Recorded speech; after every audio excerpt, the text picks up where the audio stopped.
વિચાર કરીએ કે કેવો દિવસ હતો। શાસ્ત્રીજી મહારાજ આ ગઢપુર મંદિર માટે પોતે 30 વર્ષ સુધી બરાબર એમણે તપશ્ચર્યા કરી હતી અને અશક્ય જેવા સંજોગો હતા એમાંથી બ્રહ્મ સ્વરૂપ શાસ્ત્રીજી મહારાજે આ મંદિરની રચના કરી અને એની પ્રતિષ્ઠાની ધમધોકાર તૈયારીઓ ચાલતી હતી। પ્રમુખ સ્વામી મહારાજ પોતે સારંગપુરથી ગઢડા આવી ગયા અને સાથે સાથે બધા સંસ્થાના વરિષ્ઠ હરિભક્તો કાર્યકરો બધા અહીંયા હતા। આફ્રિકાનું સત્સંગ મંડળ ખાસ આ પ્રતિષ્ઠાનો લાભ લેવા માટે જ બધા ભારત આવ્યા હતા, પણ શાસ્ત્રીજી મહારાજ એમને પોતે બીમારી ગ્રહણ કરી હતી એટલે બધા જ ત્યાં સારંગપુરમાં રહીને એમનો સમાગમ કરતા હતા। પ્રમુખ સ્વામી મહારાજ આવન જાવન કરે, શાસ્ત્રીજી મહારાજની તબિયત સારી નહીં એટલે ત્યાં પણ જાય ને પાછા અહીં ગઢડાની અંદર પણ સેવાની અંદર જોડાયેલા હતા અને આ વૈશાખ સુદ દશમનું મુહૂર્ત હતું।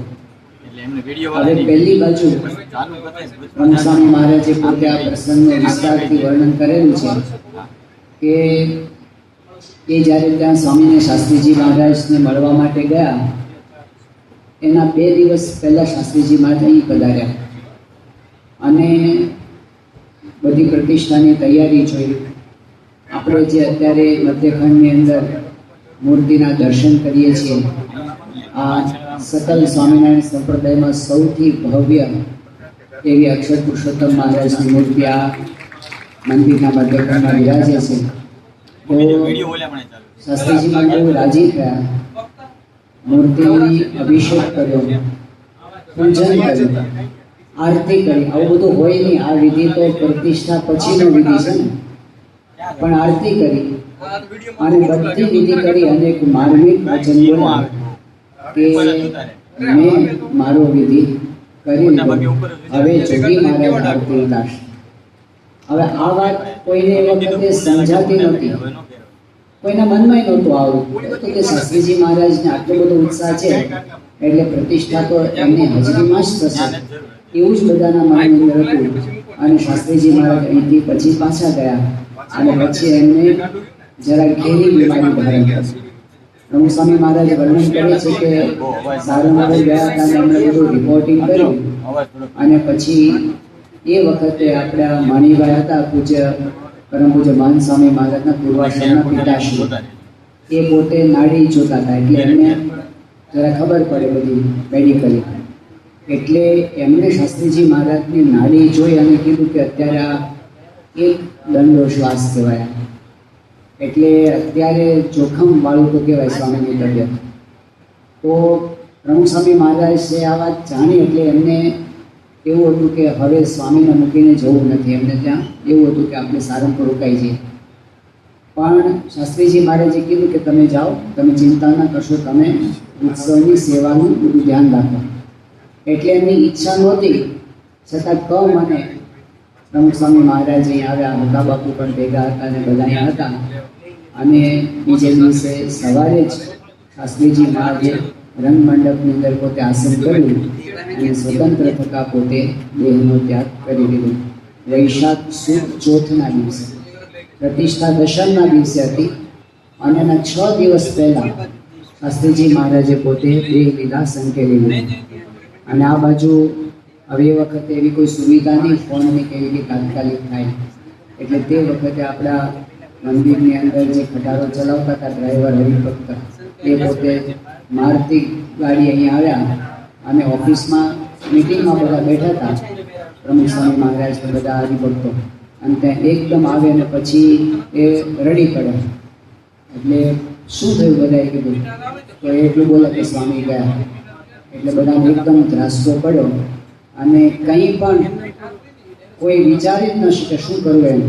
બધા જે હતું તે પાગ પહેરી ના પહેરીને બધા દોડીને સીધા ખટારામાં બેસી ગયા અને અહીંથી નીકળ્યા સારંગપુર જવા માટે। રસ્તામાં લિંગાળા સ્ટેશન આવે ત્યાંથી બધે તાર કર્યા, મુંબઈને બધું, જોગી મહારાજ મુંબઈ હતા એટલે ત્યાં તાર કર્યા અને પછી સારંગપુર પહોંચ્યા।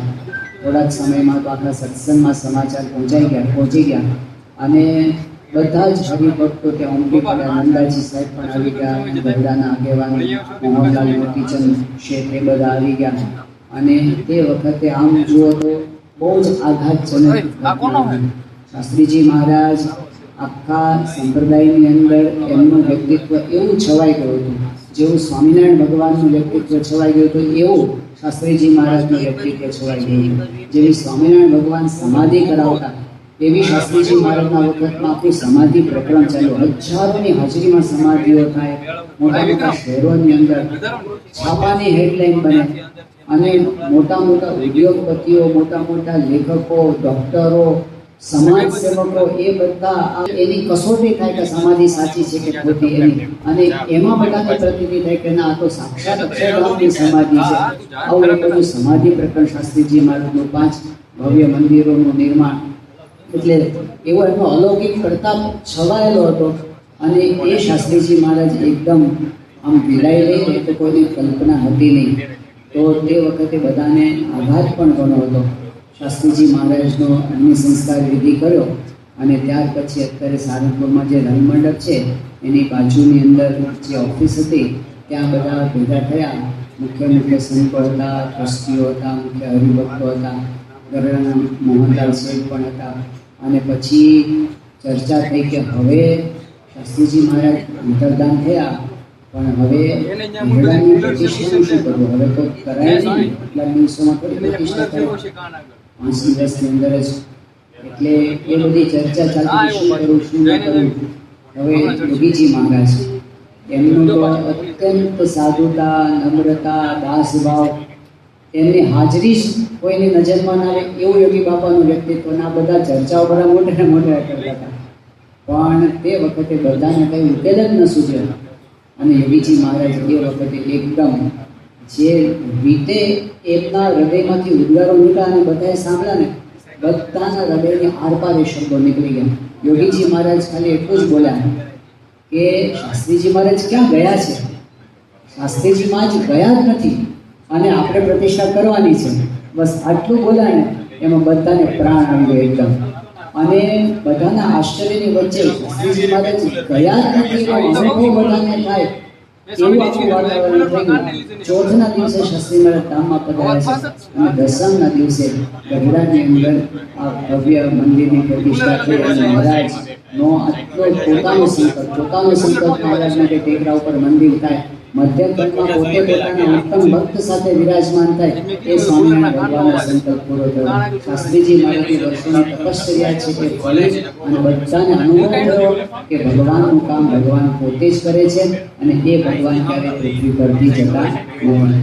આમ જુઓ તો આ ગઢડાનું મંદિર અને મંદિરના એક અંગો, એના એક અંગ સાથે પરચા જોડાયેલા છે. આમ જુઓ ને, મહારાજના વખતથી અત્યાર સુધી આખું ચમત્કારોનું મંદિર છે. એટલા માટે શાસ્ત્રીજી મહારાજના ભક્તોએ પોતે ગાયું કે સ્વામીજી તો મહાપ્રતાપી, એનું ધાર્યું થાય, એની મરજી વિના કોઈથી કરણું ન તોડાય. ગઢપુરમાં મંદિર બનાવ્યું, સૌને આનંદ થાય, અદ્ભુત એનો પ્રતાપ નિર્ગી, સૌ કોઈ શરણે જાય. એ જે એમના વખતમાં ગવાયું હતું આ ગઢપુર મંદિર માટે, કારણ કે બધા અત્યારે આપણે આમ આનંદ કિલ્લો કરીએ છીએ, પણ એ રાજાશાહીના વખતની અંદર જેની સામે કોઈ કોર્ટ ચાલે નહીં, જેની સામે કોઈ દલીલ ચાલે નહીં, એ રાજાશાહીના વખતની અંદર લખાઈ ગયું હોય કે આ ગઢડાની સીમની અંદર યજ્ઞપુરુષ દાસજીને એક તસુ જેટલી પીઠ જમીન ન મળે અને એના ઉપર લાલ મીઠો લાગી ગયો હોય, પછી ક્યાંથી શક્ય છે? શાસ્ત્રીજી મહારાજ બોલાતા રાજ પડતો થશે પણ મંદિર થશે. તો આમ જુઓ તો આ આખું ચમત્કારનું મંદિર છે. પણ જો ખરેખર આપણે એને સમજવાનો પ્રયત્ન કરીએ ને તો આખી ગાથા, આ મંદિરની ગાથા એક ચમત્કારની ગાથા છે, એના કરતાં પણ વધારે ભક્તિની ગાથા છે. શુદ્ધ હૃદયની ભક્તિ, સાચી ભક્તિ. જ્યારે અંતરમાં ભક્તિ હોય ત્યારે ભક્તના વલણ કેવા હોય, એની રીત કેવી હોય.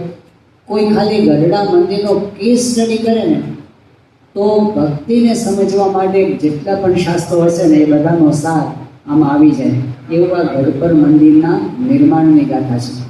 મહારાજ પોતે ગઢપુરમાં રહ્યા આટલું બધું, પણ એમના હૃદયમાં એક સંકલ્પ હતો અને જાણી જોઈને જ ભગવાન તો પોતે બ્રહ્માંડો ફેરવી શકે એવું એમનું સામર્થ્ય છે, તો પોતે કોઈના મન ન ફેરવી શકે, પણ એ વખતે એમણે જાણી જોઈને મહારાજે એ વાત બાકી રાખી હશે કે ભાઈ અત્યારે આ કામ મારા ઉત્તમ ભક્ત દ્વારા ભલે થાય, અત્યારે થવા દેવું નથી, કારણ કે એમની ઈચ્છા એવી હશે કે શુદ્ધ ઉપાસનાનું મંદિર અહીં આગળ થાય.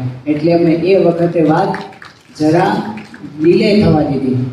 પણ જ્યારે શાસ્ત્રીજી મહારાજે અક્ષર અને પુરુષોત્તમના સિદ્ધાંત માટે પોતે વડતાલની જાહો જલાલી છોડી દીધી, માન મોટપ છોડી દીધી, જીવનભર કાંટાળા માર્ગે ચાલવાનું એમણે પસંદ કર્યું અને પછી એમણે એક પછી એક જે મંદિરો કર્યા મહારાજના સંકલ્પ પ્રમાણે કર્યા. બોચાસનનું મંદિર મહારાજના સંકલ્પ પ્રમાણે બોચાસન સ્થાનમાં કર્યું. સારંગપુરનું મંદિર મહારાજે રોજો ઘોડો ફેરવીને જે સંકલ્પ કર્યો એ પ્રમાણે જ કર્યું.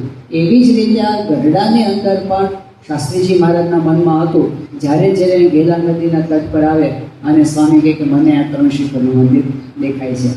પ્રયત્નો પણ એટલા કર્યા, ખાલી એમણે પરચો કર્યો એટલો નહીં, પરંતુ પ્રયત્નો પણ એટલા જ કર્યા અને એમાં નિષ્ફળતાઓ પણ એટલી જ મળી. પરંતુ એમની ભક્તિના દર્શન ક્યાં થાય છે?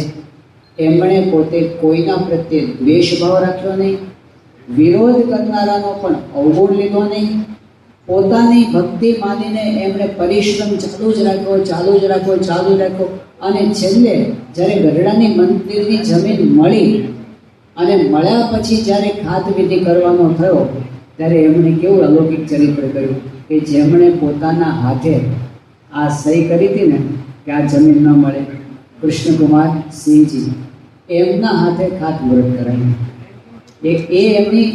એમનો પ્રતાપ ગણો, એમનું અલૌકિક સામર્થ્ય ગણો કે પછી એમની અજાત શત્રુતા ગણો, કંઈ દબાણથી નથી લાવ્યા, પ્રેમથી લાવ્યા છે. અને સામેવાળીના વ્યક્તિના અંદરમાં પણ ડંખ ન રહે કે મેં જેના માટે ના પાડી છે એ કામ હું કરવા માટે જાઉં. શાસ્ત્રીજીમાં જ કેટલા નિર્દોષ પુરુષ હશે, કેટલા અજાત શત્રુ પુરુષ હશે કે એમણે બતાવી દેવા માટે નહીં, પણ એ વિરોધના પણ અંતરમાં સવળું પરિવર્તન કરાવી અને એના હૃદયમાં ભક્તિ ઉદય કરાવી. આ એમનું કામ હતું. ગેરસમજો એમને દૂર કરાવી અને કૃષ્ણકુમાર સિંહજીના હાથે એમને હાથ મુહૂર્ત કરાવ્યું. તો એમણે જે કાંઈ કર્યું ને એ શુદ્ધ ભક્તિભાવથી કર્યું. હવે જ્યારે મંદિર બનાવવાની શરૂઆત થઈ તો કેવું મંદિર બનાવવું? અને શાસ્ત્રીજી મહારાજે એ વખતે એવો સંકલ્પ કર્યો કે આખું મંદિર છે ને આરસમાંથી કરવું, પાયાથી તે છેક શિખર સુધી. અને કોઈ સંકલ્પ કરી શકે એવું નહોતું. નિર્ગુણદાસ સ્વામી સિંહ પુરુષ કહેવાય. શાસ્ત્રીજી મહારાજની સાથે અડીખમ ભેગા રહ્યા છે. જ્યારથી વડતાલથી બહાર નીકળ્યા ત્યારથી માંડીને 50 વર્ષ સુધી શાસ્ત્રીજી મહારાજનો જમણો હાથ બનીને રહ્યા છે.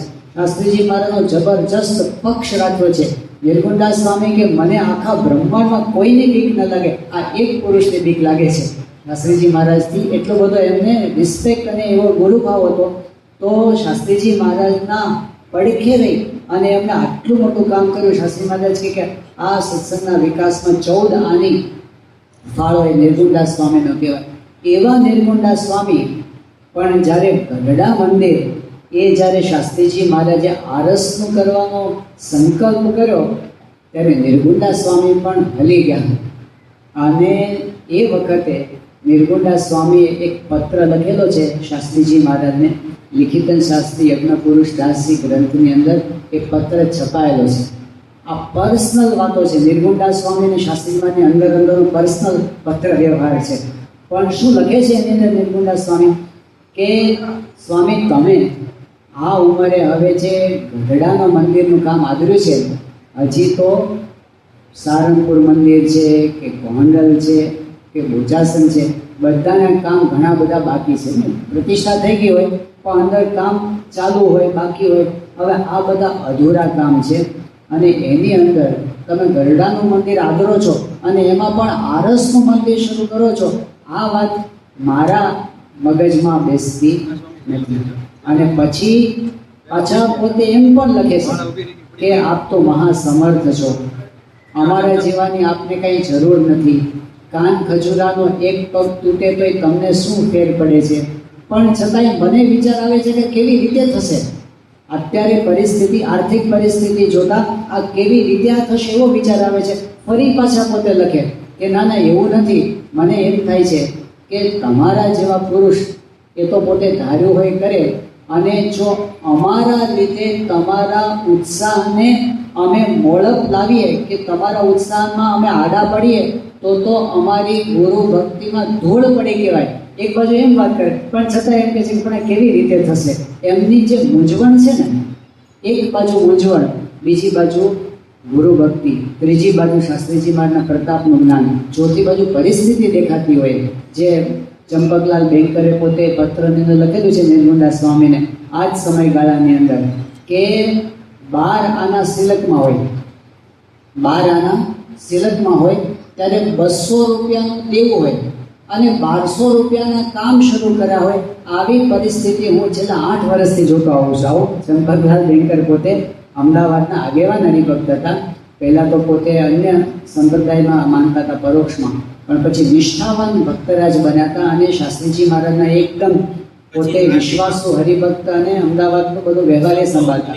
પણ તમે કલ્પના કરવાનો રેશિયો જુઓ, 12 આના સિલકમાં હોય, 200 રૂપિયાનું દેવું હોય અને 1200 રૂપિયાના કામ આદર્યા હોય. આવી પરિસ્થિતિમાં આ સંસ્થા જ્યારે ચાલતી હોય અને ત્યારે શાસ્ત્રીજી મહારાજ એમ કે મારે ગઢપુરનું મંદિર આખે આખું આરસનું બનાવવું છે. ત્યારે આપણને સમજાય છે કે આ મંદિર એ કોઈ પૈસાના બળે એમને કર્યા નહીં, શુદ્ધ ભક્તિના બળે. અત્યંત વિશ્વાસ, મહારાજનો સંકલ્પ છે, સ્વામીનો સંકલ્પ છે, મહારાજને સ્વામી જ બધું કામ કરે છે. આપણે આપણા પરિશ્રમમાં અને ભક્તિમાં કાંઈ બાકી રાખવું નથી. અને એમણે આ મંદિર એવી રીતે ઉપાડ્યું. શાસ્ત્રીજી મહારાજ અંતર્ધાન થયા, 6 દિવસમાં આની પ્રતિષ્ઠા થઈ. પણ પ્રતિષ્ઠા પછી જે કામ બાકી હતું, યોગી બાપાએ આના માટે આફ્રિકા મંડળને સજાગ કર્યું અને આફ્રિકાના હરિભક્તોએ ખૂબ સેવા આ મંદિરની અંદર કરી છે. અત્યારે આપણે જ્યારે આ મંદિરની છત્રછાયામાં બેઠા છીએ, સુખેથી અક્ષર પુરુષોત્તમ મહારાજનું ભજન કરી શકીએ છીએ, ત્યારે આપણે આપણા પૂર્વજોને ભૂલવા જોઈએ નહીં. ઘણા બધાની તપશ્ચર્યા આ મંદિરના પાયાની અંદર રેડાયેલી છે અને એટલે આપણે એના છાયાની અંદર બેઠા બેઠા સુખેથી ભક્તિ કરી શકીએ છીએ. આફ્રિકા મંડળે તનથી, મનથી, પ્રેમથી ગજાબાર સેવા એ વખતે કરી.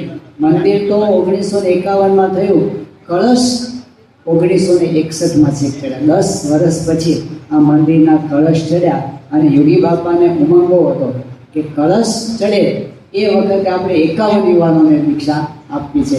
એટલે એ પણ આ ગઢપુર મંદિરની સાથે જોડાયેલો ઐતિહાસિક પ્રસંગ કે આપણા ગુરુહરિ મહાન સ્વામી મહારાજ એમનો ભાગવતી દીક્ષા મહોત્સવ આ ગઢડાના કળશ મહોત્સવની સાથે જોડાયેલો છે 1961ની સાથે. તો એ આખો જુદી આખી એક પ્રતિભા યોગી બાપાની બહાર આવી કે શાસ્ત્રીજી મહારાજ ગયા એવો અનુભવાયો જ નહીં બધાને. એમણે સત્સંગને અનેક ગણો વધાર્યો, યુવાનોને સાધુ બનાવ્યા, ભણેલા ગણેલા સાધુ બન્યા અને બધી પ્રવૃત્તિ એક બાજુ વધતી ગઈ. તો યોગી બાપાએ આ ગઢપુરની અંદર એક કળશ મહોત્સવ કર્યો. આ ગરડાની સાથે જે પ્રમુખ સ્વામી મહારાજની ગુરુ ભક્તિ જોડાયેલી છે એ પણ અજોડ છે. શાસ્ત્રીજી મહારાજની ભક્તિ તો ખરી, યોગી બાપાની ભક્તિ તો ખરી, પણ પ્રમુખ સ્વામી મહારાજની ભક્તિ જે વખતે પ્રમુખ સ્વામી મહારાજની પ્રમુખ વરણી થઈ. આ કેટલો મોટો ઐતિહાસિક પ્રસંગ છે. 1950ની સાલમાં 21મી મે જેઠ સુદ ચોથના દિવસે આંબલીવાળી પોળની અંદર શાસ્ત્રીજી મહારાજે 28 વર્ષના નારાયણ સ્વરૂપદાસજીને બીએપીએસ સંસ્થાના પ્રમુખ પદે જ્યારે નિયુક્ત કર્યા અને તે સમયે જ્યારે પ્રમુખ સ્વામી મહારાજ પહેલી વખત પોતે પ્રમુખ પદ પર આવ્યા પછીનું પહેલું પ્રવચન કરે છે. આપણે એની પ્રતિજ્ઞા તો ઘણીવાર સાંભળી છે કે મારા દેહની પરવા કર્યા વિના છેલ્લા શ્વાસ સુધી હું સંસ્થાને વફાદાર રહી અને આ સત્સંગરૂપી બાગની સેવા કરીશ એવું એમણે કહેલું. પણ એ પહેલા પ્રવચનની અંદર પ્રમુખ સ્વામી મહારાજે ગઢપુર મંદિરને યાદ કરેલું છે. ત્યારે એમણે કહેલું છે કે આપણા ગુરુહરિએ જે ગઢડાનું કામ ચાલુ કર્યું છે તો આપણે બધાની ફરજ છે કે આપણે ગુરુહરિના એ સંકલ્પની અંદર તન મન ધનથી જોડાઈએ. એટલે પ્રમુખ સ્વામી મહારાજ માટે તો ગુરુ ભક્તિ હતી. આ મંદિરની અંદર જે કામ આગળ ચલાવવું, એનો વિકાસ કરવો, એમની ગુરુ ભક્તિ હતી. શાસ્ત્રીજી મહારાજ પ્રત્યેની ભક્તિ, યોગીજી મહારાજ પ્રત્યેની ભક્તિ અને અત્યંત નિર્દોષ બુદ્ધિની ભક્તિ. આપણે એ પ્રસંગને પણ યાદ કરીએ કે ગઢડાના કોઠારી હરજીવનદાસ સ્વામી હતા.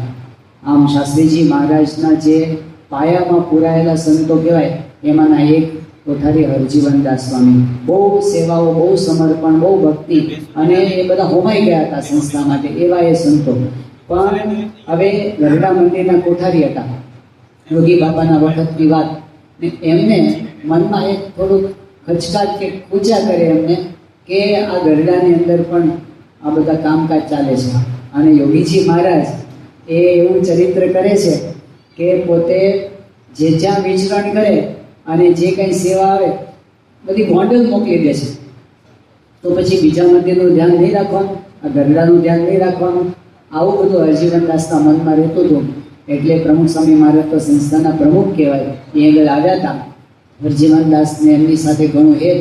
એટલે પછી અહીં ગઢડાની અંદર જે જૂના સંતો વાત કરે છે ને કે પ્રમુખ સ્વામી મહારાજ અને હરજીવનદાસ મોડે સુધી બેઠા હોય અને અહીંયા રેતીના ઢગલા પડ્યા હોય, એની ઉપર બેઠા બેઠા બેઠા ગોષ્ઠી ચાલે, અને ઘણી વખત તો ત્યાં ને ત્યાં રેતીના ઢગલા ઉપર જ સૂઈ જાય વાતો કરતાં કરતાં. તો રાતના બધી વાતો ચાલતી છે એમાં આ હરજીવનદાસે પોતાનો ઉભરો ઠાલ્યો અને એમને કીધું કે જોગી મહારાજ છે એ કંઈ બધું ખાલી ગોંડલનું જ ધ્યાન રાખે છે, તો પછી આ ગઢડાનું પણ મંદિર છે તો એમને કરવું જોઈએ ને. અને એમ કરતાં કરતાં એમણે જરા વધારે એમનાથી કહેવાય ગયું કે પ્રમુખ સ્વામી મહારાજને કહે કે તમે જોગી મહારાજને કહો કે આવી રીતે ન ચલાવાય સંસ્થા, કે તમારે એમને કહેવું જોઈએ, તમે પ્રમુખ છો તો તમારે કેવું જોઈએ કે ગઢડા પૈસા મોકલો, આવી બધી વાતે કરતા હશે. પ્રમુખ સ્વામી મહારાજ એ વખતે એકદમ ભાવમાં આવી ગયા. હરજીવનદાસ સાથે એમને તો પૂર્વાશ્રમથી હેત હતું, પણ તોય અહીં આગળ એમણે મોહબત રાખી નહીં. અને મેં કીધું જો હરજીવનદાસ, આ જે સંસ્થા છે ને એ યોગી મહારાજની સંસ્થા છે, અને હું પ્રમુખ છું, પણ યોગીજી મહારાજની ઉપર મારી સત્તા નથી. અને પછી એમણે આ વાત કરી કે જોગીજી મહારાજની જે ઈચ્છા હોય એમ મારે કરવાનું છે. અને પછી એક વાક્ય એવું બોલી ગયા કે સ્તબ્ધ થઈ ગયા હરજીવનદાસ. એમણે કીધું કે જોગી મહારાજ જો મને આજે એવી આજ્ઞા કરે કે આ ગઢડા મંદિર છે ને એ પાયામાંથી ઉખાડીને ઘેલામાં નાખી દેવાનું છે તો હું ઉખાડી નાખી દઉં.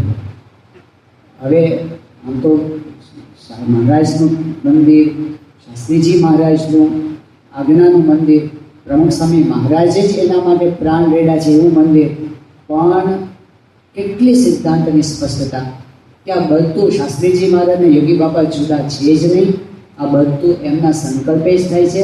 અત્યારે પણ મંદિર એમના પ્રતાપે જ ચાલે છે, ભવિષ્યમાં પણ એમના પ્રતાપે જ ચાલવાનું છે. અને એટલે ગુરુના વચનથી પર મારા માટે બીજી કોઈ ભક્તિ નથી. તો આ મંદિરની અંદર એવી યોગી બાપા પ્રત્યેની પ્રમુખ સાહેબાની નિર્દોષ બુદ્ધિ અને ભક્તિ. અને પછી તો આપણે જાણીએ છીએ કે આ મંદિરના વિકાસની અંદર પ્રમુખ સ્વામી મહારાજે કેટલો અદ્ભુત પરિશ્રમ કરેલો છે. એના સાક્ષીઓ તો બધા અહીંયા બેઠા જ છે. પૂજ્ય અધ્યાત્મ સ્વરૂપ સ્વામી, પૂજ્ય આરુણી ભગત, એ બધાએ તો પ્રત્યક્ષ સાક્ષી તરીકે આ મંદિરની પ્રમુખ સ્વામી મહારાજે ક્યાંથી ક્યાં સુધી વિકાસ કરીને લઈ ગયા. જે શાસ્ત્રીજી મહારાજે સંકલ્પો કર્યા હતા, આમ તો મહારાજે સંકલ્પો કર્યા હતા કે આ મંદિરની કઈ બાજુ આમ દિશા હોય, એનો દરવાજો ક્યાં આવે, એ બધું મહારાજે સંકલ્પો કરેલા હતા, શાસ્ત્રીજી મહારાજે સંકલ્પો કરેલા હતા. અને પ્રમુખ સ્વામી મહારાજે વર્ષો સુધી એક ધારી તપશ્ચર્યા આના માટે કરી. એક એક મકાન લેવાની અંદર, એક એક જણને સમજાવવાની અંદર સ્વામી બાપાએ જે દિવસોના દિવસો સુધી આમ પરિશ્રમ કરેલો છે. કેટલાક લોકો ન માને હોય તો એના સ્વભાવો સહન કરીને પણ સ્વામી એની સાથે બધી માથાકૂટો કરેલી છે. એ તો એ કરી ગયા અને આપણે અત્યારે એનો આનંદ લઈએ છીએ. બાકી એમની તપશ્ચર્યા આપણે શું સમજી શકવાના. સારંગપુરની અંદર બાપા હતા, મને લાગે છે આ વર્ષ કદાચ હશે 2008નું વર્ષ કદાચ હશે. અને અહીંયા જે આપણે જે દરવાજો છે ને પેલો આ બાજુનો સફેદ પેલો તોરણવાળો, એ દરવાજો જ્યારે એમ કંઈક એનું પેલું પૂજન કરવાનું હતું શિલાન્યાસ, અને તે વખતે સ્વામી સારંગપુરની અંદર હતા અને સ્વામીએ પૂજનની અંદર બધા એના ચાંદલા કર્યા. અને પછી એટલા બધા ચાંદલા સ્વામી કર્યા, એટલા બધા ચાંદલા કર્યા, જાણે સ્વામી સાક્ષાત શાસ્ત્રીજી મહારાજનું પૂજન કરતા હોય ને એટલો ઉત્સાહ હતો. અને પછી એમણે બધા જ સંતોને મોકલા કે તમે આજે જ જાઓ બધા, અને બધું આયોજન સ્વામી બાજુ મૂકીને બધા વડીલોને બધાને મોકલ્યા કે આપણે ગરડાની અંદર શાસ્ત્રીજી મહારાજનો સંકલ્પ છે એ પ્રમાણે ત્યાં દરવાજાનું કામ થાય છે, તો તમે બધા ત્યાં આગળ જાઓ. એટલે આમ વાત નીકળે ગરડાની, અને સ્વામીશ્રી છે એ પોતે એકદમ ભાવમાં આવી જાય. આવું પ્રમુખ સ્વામી મહારાજની ગુરુ ભક્તિના દર્શન અને ઈષ્ટ ભક્તિના દર્શન એ પણ આ ગઢપુર મંદિરની સાથે જોડાયેલા છે. અને એવી ને એવી ઈષ્ટ ભક્તિ ને ગુરુ ભક્તિ એ આપણે મહંત સ્વામી મહારાજની આજે જોઈ છે. કે પહેલાં જેવો જ પ્રસંગ બન્યો, શાસ્ત્રીજી મહારાજ એ પોતે ધામમાં પધાર્યા અને બરાબર 6થા દિવસે આ પ્રતિષ્ઠાનો ભવ્ય ઉત્સવ હતો. એવી જ રીતે પ્રમુખ સ્વામી મહારાજ અંતર્ધાન થયા અને પછી એમનો અગ્નિ સંસ્કાર વિધિ 17મી તારીખે થયો, 17મી ઓગસ્ટના દિવસે. અને બરાબર 6થા દિવસે પ્રમુખ સ્વામી મહારાજની પહેલી શ્રદ્ધાંજલિ સભા અને ભવ્ય સભા એ ગઢપુરની અંદર થઈ. અને મહંત સ્વામી મહારાજે ગુરુપદે આવ્યા પછી વિચરણનું કોઈ પહેલું સ્થાન એમને પસંદ કર્યું તો અહીંયા ગઢડા સ્વામી સૌથી પહેલાં પોતે અહીંયા આવ્યા. અને એ સભા એના દર્શન આજે આપણે હજી યાદ કરીએ છીએ કે કેટલી દિવ્યતા એ સભાની અંદર છવાયેલી. આખું ગઢપુર પ્રમુખ સ્વામી મહારાજના ઉપકારોને એ વખતે યાદ કરતું હતું. એટલે ખરેખર આપણે આ મંદિર તો જોઈએ છીએ, પણ આ મંદિરના કણની અંદર શુદ્ધ ભક્તિ પડેલી છે, એકદમ પ્યોર ભક્તિ. એક જ વસ્તુ કે ઈશ્વર જે ભક્તિના દર્શન આપણને થાય છે એ આપણને પળે પળે પ્રેરણા આપે છે. તો આજે આ ભાગવતોત્સવનો પર્વ અક્ષર પુરુષોત્તમ મહારાજ વિરાજમાન થયા અને જ્યારે 75 વર્ષ થયા છે, ત્યારે આપણે સૌ મહારાજ સ્વામી બાપાના ચરણોમાં એવી પ્રાર્થના કરીએ કે અક્ષર પુરુષોત્તમની એવી ભક્તિ, ગુરુ પ્રત્યેની એવી ભક્તિ આપણા સૌના હૃદયની અંદર પણ કાયમ માટે ખીલતી રહે અને રોમ રોમની અંદર આપણે એ દિવ્ય પ્રાપ્તિનો આનંદ માણી શકીએ. શ્રી સ્વામિનારાયણ ભગવાન.